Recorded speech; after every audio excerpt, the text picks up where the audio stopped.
पार्वती प्रियपुत्राय पूर्वा सन्ध्या प्रवर्तते। उत्तिष्ठ गजराजस्य कर्तव्यं लोकपालनम्। उत्तिष्ठो उत्तिष्ठ विघ्नेश उत्तिष्ठ गणनायक। उत्तिष्ठ गिरिजापुत्रा जगतां मङ्गलं कुरु।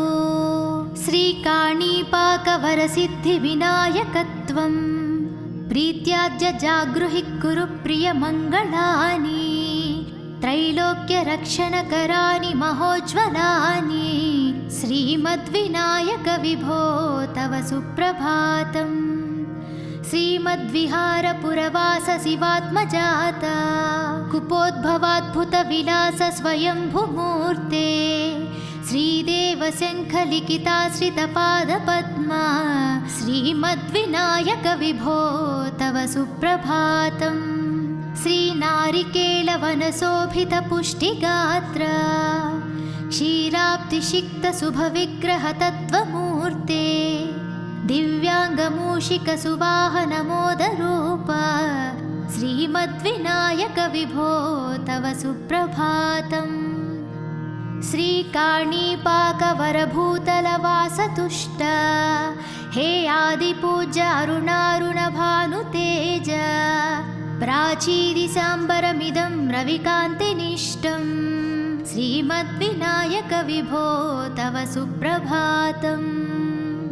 श्रीबाहुदा शुभतरङ्गसुबाहुदत्ता सुस्निग्धशीतलाकणानपि सङ्गृहीत्य प्रभातवायुरिह यास्यति सेवनाय श्रीमद्विनायक विभो तव सुप्रभातम्। गौरीकराम्बुजसुलालितदिव्यवक्त श्रीकण्ठमानसमुदाकरमोदरूप कैलासशैलशिखरस्थितबालबानो श्रीमद्गणेश्वर विभो तव सुप्रभातम्। दुर्वाङ्कुराणि जलजानि सुपुष्पकाणि बिल्वानि पूजानविधौ च सुसज्जितानि। नित्यार्चनोत्सुकमदोत्कटवारणास्ये श्रीमद्गणेश्वर विभो तव सुप्रभातम्। हृत्कूपमध्य समुपस्थितचित्स्वरूप कूटस्थतत्त्वमिदमेव हि बोधनेन। त्वामत्र भासि विदधासि समस्तशोभान् श्रीमद्गणेश्वर विभो तव सुप्रभातम्। श्रीमुत्कलाख्यमुनुसन्नितसच्चरित्र वासिष्ठगृत्समदमुख्यऋषीश्वरीड्या वेदोक्तदेवगणमन्त्रगणानिनाद श्रीमद्गणेश्वर विभो तव सुप्रभातम्। ऋग्वेदकीर्तितगणाधिपजैष्ठराजा त्वं ब्राह्मणस्पतिरतिप्रकटीकृतोऽसि। आधर्वशीर्षमनुमन्त्रितदिव्यमूर्ते श्रीमद्गणेश्वर विभो तव सुप्रभातम्। ब्रह्मादिदेव परिकीर्तितवेदपाठ त्वत्सूर्पकर्णकुहरौ प्रविशन्ति देवा। श्रुत्याधुनैव परिपालय धर्मसङ्घान् श्रीवल्लभेश भगवान् तव सुप्रभातम्। हेरम्बलम्बजठराद्भुतदिव्यगात्र प्रारम्भपूजनमिदं दयाय गृहीत्वा सर्वाशुभानि परिनाशय सर्वपुत्र श्रीवल्लभेश भगवान् तव सुप्रभातम्। भानुदयेन न हि दृश्यति चन्द्रबिम्बं त्वत्फलदेशशशिरेव विभाति नित्यम्। सत्स्वरूप निगमागमसन्नुताङ्ग्रे श्रीवल्लभेश भगवान् तव सुप्रभातम्। कालाग्निरुद्रसुतकालनियामकत्वं कालानुकूलफलदोषि कलामयोऽसि। कल्याणकारककलाधरशेखरोऽसि श्रीवल्लभेश भगवान् तव सुप्रभातम्। उग्रस्वरूप रिपुनाशक उग्रपुत्र सौम्योऽसि सोमविनुतोऽसि प्रशान्तरूप सर्वेश सर्वफलकारक सर्वमूर्ते श्रीवल्लभेश भगवान् तव सुप्रभातम्। दारिद्र्यदुःखभयभञ्जन दक्ष स्वामिन् तारुण्यविग्रहधनाधिफलप्रदायिन् लावण्यमञ्जुलकलानि त्वरञ्जितास्य हे विघ्ननाथ भगवान् तव सुप्रभातम्।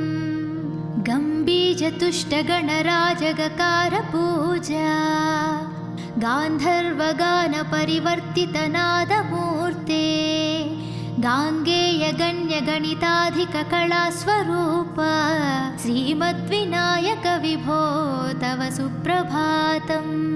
मूलादिचक्रनिलयाच्युतयोगमूर्ते त्वमादिदेवमनुचिन्त्य तरन्ति भक्ताः रागादिदोषपरिहारक वेदवेद्या हे विघ्ननाथ भगवान् तव सुप्रभातम्।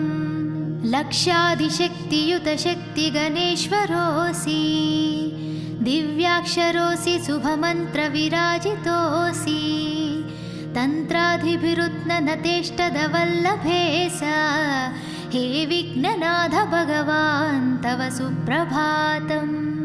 नागोपवीतधरनाद विनोदचित्ता नागास्य नासितमहाज्ञनतानुरक्ता आनन्दतुन्दिलतनो बहिरान्तरास्ता हे विघ्ननाथ भगवान् तव सुप्रभातम्।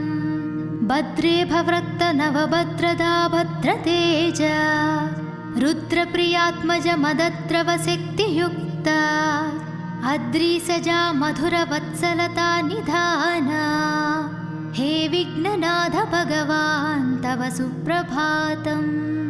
सर्वार्थसिद्धिफलदायका बुद्धिदायिन् विघ्नाद्रिवज्रपरिपूज्य चतुर्थिकाले भद्रं पदं दिशसि भक्तगणनार्धितोऽसि हे विघ्ननाथ भगवान् तव सुप्रभातम्।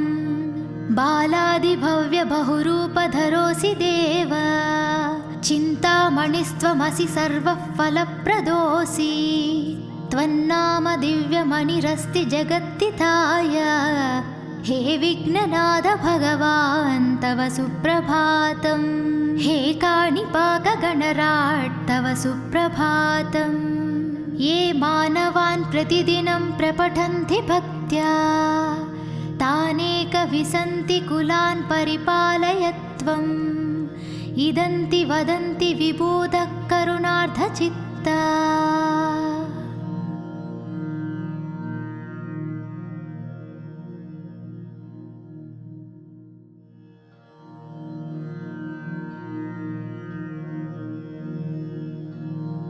ॐ पार्वती प्रियपुत्राय पूर्वा संध्या प्रवर्तते उत्तिष्ठ गजराजस्य कर्तव्यं लोकपालनम्।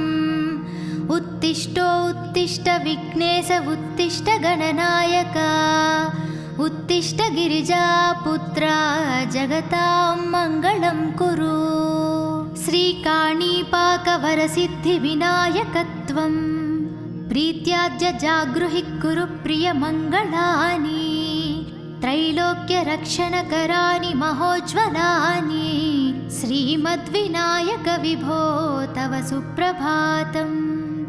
श्रीमद्विहारपुरवास शिवात्मजाता कुपोद्भवाद्भुतविलास स्वयंभुमूर्ते श्रीदेवशङ्खलिखिताश्रितपादपद्मा श्रीमद्विनायक विभो तव सुप्रभातम्। श्रीनारिकेलवनशोभितपुष्टिगात्र क्षीराब्धिषिक्तशुभविग्रहतत्त्वमूर्ते दिव्याङ्गमूषिकसुवाहनमोदरूप श्रीमद्विनायक विभो तव सुप्रभातम्। श्रीकाणीपाकवरभूतलवासतुष्ट हे आदिपूज्य अरुणारुणभानुतेज प्राचीदिशाम्बरमिदं रविकान्तिनिष्टं श्रीमद्विनायक विभो तव सुप्रभातम्। श्रीबाहुदा सुभतरङ्गसुबाहुदत्ता सुस्निग्धशीतला कणानपि सङ्गृहीत्य प्रभातवायुरिह यास्यति सेवनाय श्रीमद्विनायक विभो तव सुप्रभातम्। गौरीकराम्बुजसुलालितदिव्यवक्त श्रीकण्ठमानसमुदाकरमोदरूप कैलासशैलशिखरस्थितबालबानो श्रीमद्गणेश्वर विभो तव सुप्रभातम्। दुर्वाङ्कुराणि जलजानि सुपुष्पकाणि बिल्वानि पूजानविधौ च सुसज्जितानि नित्यार्चनोत्सुकमदोत्कटवारणास्ये श्रीमद्गणेश्वर विभो तव सुप्रभातम्। हृत्कूपमध्य समुपस्थितचित्स्वरूप कूटस्थतत्त्वमिदमेव हि बोधनेन त्वामत्र भासि विदधासि समस्तशोभान् श्रीमद्गणेश्वर विभो तव सुप्रभातम्। श्रीमुत्कलाख्यमुनुसन्नितसच्चरित्र वासिष्ठगृत्समदमुख्य ऋषीश्वरीड्या वेदोक्तदेवगणमन्त्रगणानिनाद श्रीमद्गणेश्वर विभो तव सुप्रभातम्। ऋग्वेदकीर्तितगणाधिपजैष्ठराजा त्वं ब्राह्मणस्पतिरतिप्रकटीकृतोऽसि आधर्वशीर्षमनुमन्त्रितदिव्यमूर्ते श्रीमद्गणेश्वर विभो तव सुप्रभातम्। ब्रह्मादिदेव परिकीर्तितवेदपाठ त्वत्सूर्पकर्णकुहरौ प्रविशन्ति देवा श्रुत्याधुनैव परिपालय धर्मसङ्घान् श्रीवल्लभेश भगवान् तव सुप्रभातम्। हेरम्बलम्ब जठराद्भुतदिव्यगात्र प्रारम्भपूजनमिदं दयाय गृहीत्वा सर्वाशुभानि परिनाशय सर्वपुत्र श्रीवल्लभेश भगवान् तव सुप्रभातम्। भानुदयेन न हि दृश्यति चन्द्रबिम्बम् त्वत्फलदेशशशिरेव विभाति नित्यम् सत्स्वरूपनिगमागमसन्नुताङ्ग्रे श्रीवल्लभेश भगवान् तव सुप्रभातम्। कालाग्निरुद्रसुतकालनियामकत्वम् कालानुकूलफलदोऽसि कलामयोऽसि कल्याणकारककलाधरशेखरोऽसि श्रीवल्लभेश भगवान् तव सुप्रभातम्। उग्रस्वरूप रिपुनाशक उग्रपुत्र सौम्योऽसि सोमविनुतोऽसि प्रशान्तरूप सर्वेश सर्वफलकारक सर्वमूर्ते श्रीवल्लभेश भगवान् तव सुप्रभातम्। दारिद्र्यदुःखभयभञ्जन दक्ष स्वामिन् तारुण्यविग्रहधनाधिफलप्रदायिन् लावण्यमञ्जुलकलानि त्वरञ्जितास्य हे विघ्ननाथ भगवान् तव सुप्रभातम्। गम्भीरतुष्टगणराजगकारपूजा गान्धर्वगानपरिवर्तितनादमूर्ते गाङ्गेयगण्यगणिताधिककलास्वरूप श्रीमद्विनायक विभो तव सुप्रभातम्। मूलादिचक्रनिलयाच्युतयोगमूर्ते त्वमादिदेवमनुचिन्त्य तरन्ति भक्ताः रागादिदोषपरिहारक वेदवेद्या हे विघ्ननाथ भगवान् तव सुप्रभातम्।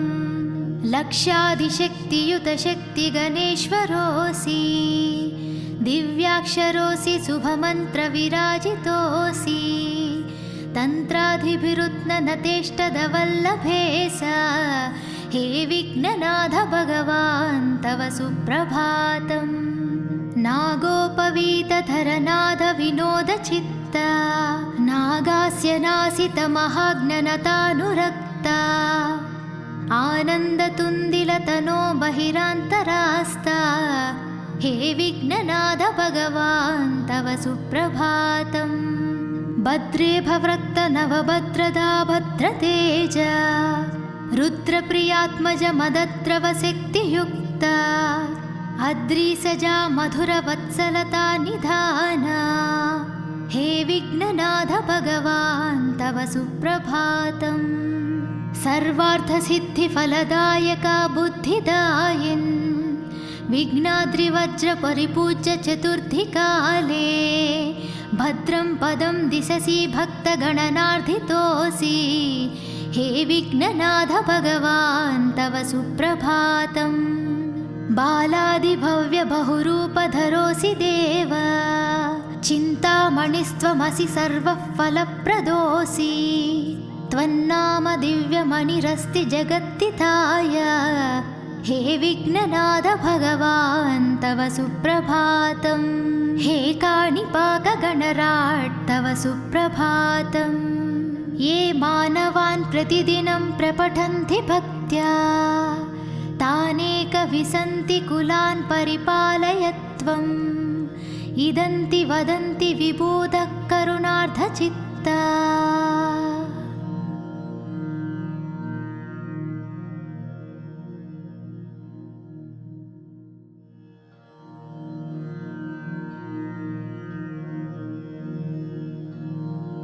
ॐ पार्वती प्रियपुत्राय पूर्वा सन्ध्या प्रवर्तते उत्तिष्ठ गजराजस्य कर्तव्यं लोकपालनम् उत्तिष्ठो उत्तिष्ठ विघ्नेश उत्तिष्ठ गणनायक उत्तिष्ठ गिरिजापुत्रा जगतां मङ्गलं कुरु श्रीकाणीपाकवरसिद्धिविनायकत्वं प्रीत्याद्य जागृहि कुरु प्रियमङ्गलानि त्रैलोक्यरक्षणकराणि महोज्ज्वलानि श्रीमद्विनायक विभो तव सुप्रभातम् श्रीमद्विहारपुरवास शिवात्मजाता कुपोद्भवाद्भुतविलास स्वयंभुमूर्ते श्रीदेवशङ्खलिखिताश्रितपादपद्मा श्रीमद्विनायक विभो तव सुप्रभातम्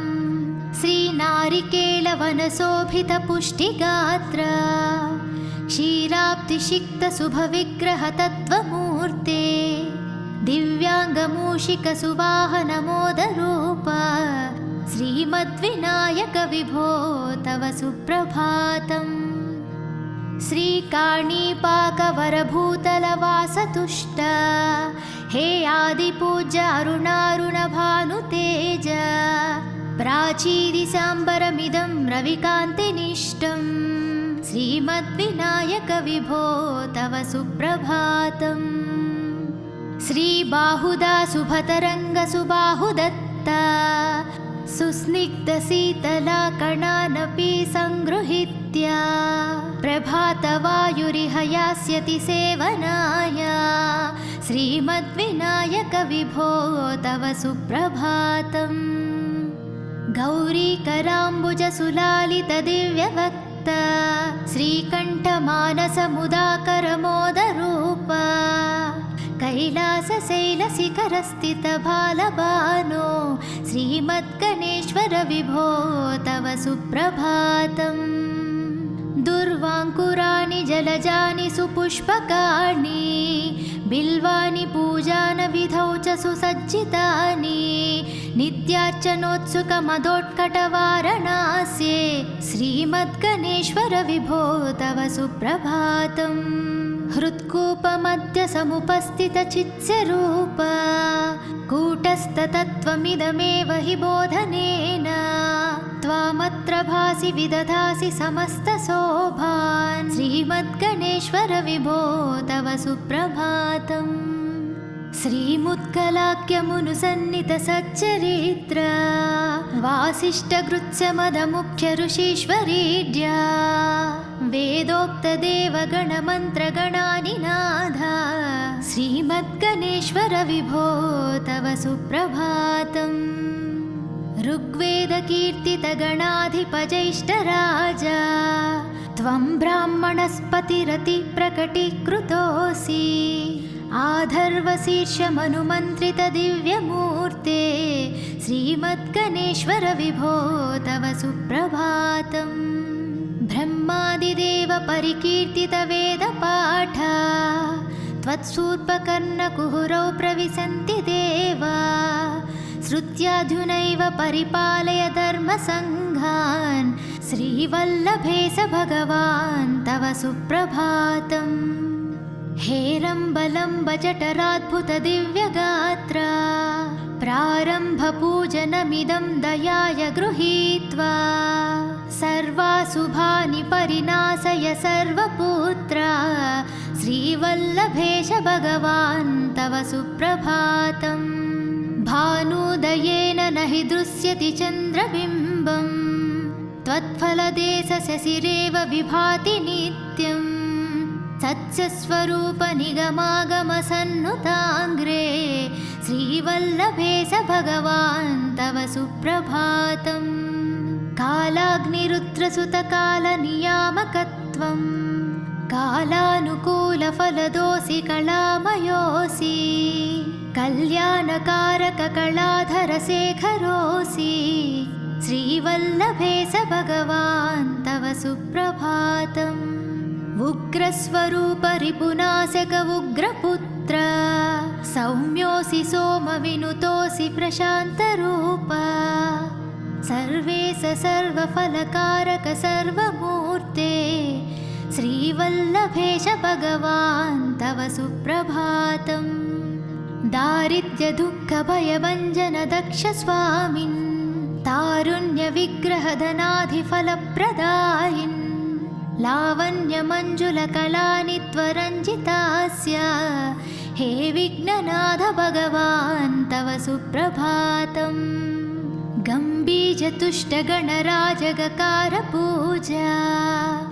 गान्धर्वगानपरिवर्तितनादमूर्ते गाङ्गेयगण्यगणिताधिककलास्वरूप श्रीमद्विनायक विभो तव सुप्रभातम् मूलादिचक्रनिलयाच्युतयोगमूर्ते त्वमादिदेवमनुचिन्त्य तरन्ति भक्ताः रागादिदोषपरिहारक वेदवेद्या हे विघ्ननाथ भगवान् तव सुप्रभातम् लक्षादिशक्तियुतशक्तिगणेश्वरोऽसि दिव्याक्षरोऽसि शुभमन्त्रविराजितोऽसि तन्त्राधिभिरुत्ननतेष्टदवल्लभेश हे विघ्ननाथ भगवान् तव सुप्रभातम् नागोपवीतधरनाद विनोदचित्ता नागास्य नासितमहाज्ञनतानुरक्ता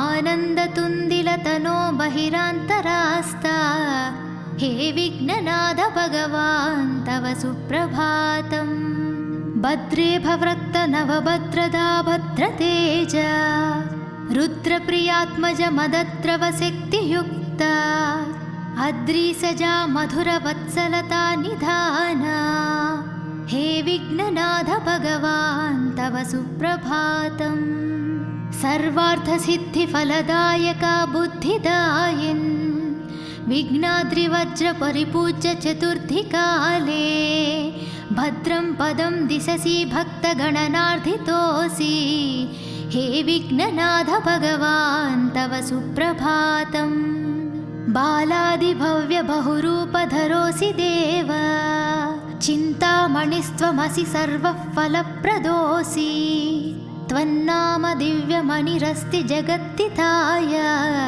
हे विघ्ननाथ भगवान् तव सुप्रभातम् हे काणिपाकगणराट् तव सुप्रभातम् ये मानवान् प्रतिदिनं प्रपठन्ति भक्त्या तानेकविसन्ति कुलान् परिपालय त्वम् इदन्ति वदन्ति विबोधः करुणार्धचित्ता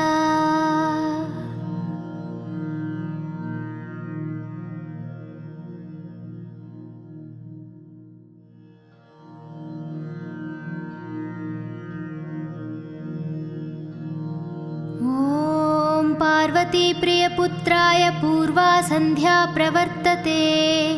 उत्तिष्ठ गजराजस्य कर्तव्यं लोकपालनम्। उत्तिष्ठ विघ्नेश उत्तिष्ठ गणनायक। उत्तिष्ठ गिरिजापुत्रा जगतां मङ्गलं कुरु। श्रीकाणीपाकवरसिद्धिविनायकत्वं प्रीत्याद्य जागृहि कुरु प्रियमङ्गलानि। त्रैलोक्यरक्षणकराणि महोज्ज्वलानि। श्रीमद्विनायक विभो तव सुप्रभातम्। श्रीमद्विहारपुरवास शिवात्मजाता कुपोद्भवाद्भुतविलास स्वयंभुमूर्ते। श्रीदेवशङ्खलिखिताश्रितपादपद्मा श्रीमद्विनायक विभो तव सुप्रभातम्। श्रीनारिकेलवनशोभितपुष्टिगात्र क्षीराब्धिषिक्तशुभविग्रहतत्त्वमूर्ते। दिव्याङ्गमूषिकसुवाहनमोदरूप श्रीमद्विनायक विभो तव सुप्रभातम्। श्रीकाणीपाकवरभूतलवासतुष्ट हे आदिपूज्य अरुणारुणभानुतेज। प्राचीदिसाम्बरमिदं रविकान्तिनिष्टम्। श्रीमद्विनायक विभो तव सुप्रभातम्। श्रीबाहुदा शुभतरङ्गसुबाहुदत्ता सुस्निग्धशीतलाकणानपि सङ्गृहीत्य प्रभातवायुरिह यास्यति सेवनाय। श्रीमद्विनायक विभो तव सुप्रभातम्। गौरीकराम्बुजसुलालितदिव्यवक्त श्रीकण्ठमानसमुदाकरमोदरूप कैलासशैलशिखरस्थितबालबानो श्रीमद्गणेश्वर विभो तव सुप्रभातम्। दुर्वाङ्कुराणि जलजानि सुपुष्पकाणि बिल्वानि पूजानविधौ च सुसज्जितानि। नित्यार्चनोत्सुकमदोत्कटवारणास्ये श्रीमद्गणेश्वर विभो तव सुप्रभातम्। हृत्कूपमध्य समुपस्थितचित्स्वरूप कूटस्थतत्त्वमिदमेव हि बोधनेन। त्वामत्र भासि विदधासि समस्तशोभान्। श्रीमद्गणेश्वर विभो तव सुप्रभातम्। श्रीमुत्कलाख्यमुनुसन्नितसच्चरित्र वासिष्ठगृत्समदमुख्य ऋषीश्वरीड्या वेदोक्तदेवगणमन्त्रगणानिनाद। श्रीमद्गणेश्वर विभो तव सुप्रभातम्। ऋग्वेदकीर्तितगणाधिपजैष्ठराजा त्वं ब्राह्मणस्पतिरतिप्रकटीकृतोऽसि। आधर्वशीर्षमनुमन्त्रितदिव्यमूर्ते श्रीमद्गणेश्वर विभो तव सुप्रभातम्। ब्रह्मादिदेव परिकीर्तितवेदपाठ त्वत्सूर्पकर्णकुहरौ प्रविशन्ति देवा। श्रुत्याधुनैव परिपालय धर्मसङ्घान्। श्रीवल्लभेश भगवान् तव सुप्रभातम्। हेरम्बलम्ब जठराद्भुतदिव्यगात्र प्रारम्भपूजनमिदं दयाय गृहीत्वा। सर्वाशुभानि परिनाशय सर्वपुत्र श्रीवल्लभेश भगवान् तव सुप्रभातम्। भानुदयेन न हि दृश्यति चन्द्रबिम्बम्। त्वत्फलदेशशशिरेव विभाति नित्यम्। सत्स्वरूप निगमागमसन्नुताङ्ग्रे श्रीवल्लभेश भगवान् तव सुप्रभातम्। कालाग्निरुद्रसुतकालनियामकत्वं कालानुकूलफलदोऽसि कलामयोऽसि। कल्याणकारककलाधरशेखरोऽसि श्रीवल्लभेश भगवान् तव सुप्रभातम्। उग्रस्वरूप रिपुनाशक उग्रपुत्र सौम्योऽसि सोमविनुतोऽसि प्रशान्तरूप। सर्वेश सर्वफलकारक सर्वमूर्ते श्रीवल्लभेश भगवान् तव सुप्रभातम्। दारिद्र्यदुःखभयभञ्जन दक्ष स्वामिन् तारुण्यविग्रहधनाधिफलप्रदायिन् लावण्यमञ्जुलकलानि त्वरञ्जितास्य हे विघ्ननाथ भगवान् तव सुप्रभातम्। गम्भीरतुष्टगणराजगकारपूजा गान्धर्वगानपरिवर्तितनादमूर्ते गाङ्गेयगण्यगणिताधिककलास्वरूप श्रीमद्विनायक विभो तव सुप्रभातम्। मूलादिचक्रनिलयाच्युतयोगमूर्ते त्वमादिदेवमनुचिन्त्य तरन्ति भक्ताः रागादिदोषपरिहारक वेदवेद्य हे विघ्ननाथ भगवान् तव सुप्रभातम्। लक्षाधिशक्तियुतशक्तिगणेश्वरोऽसि दिव्याक्षरोऽसि शुभमन्त्रविराजितोऽसि तन्त्राधिभिरुत्ननतेष्टदवल्लभेश हे विघ्ननाथ भगवान् तव सुप्रभातम्। नागोपवीतधरनाद विनोदचित्ता नागास्य नासितमहाज्ञनतानुरक्ता आनन्दतुन्दिलतनो बहिरान्तरास्ता हे विघ्ननाथ भगवान् तव सुप्रभातम्।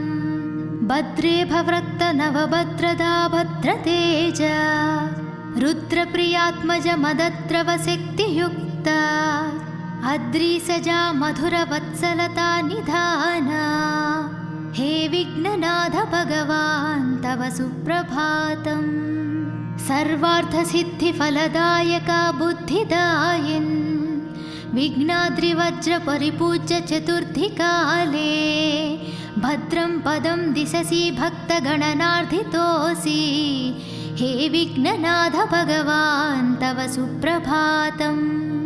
बालादिभव्यबहुरूपधरोऽसि देव चिन्तामणिस्त्वमसि सर्वः फलप्रदोऽसि त्वन्नाम दिव्यमणिरस्ति जगत्तिताय हे विघ्ननाथ भगवान् तव सुप्रभातम्।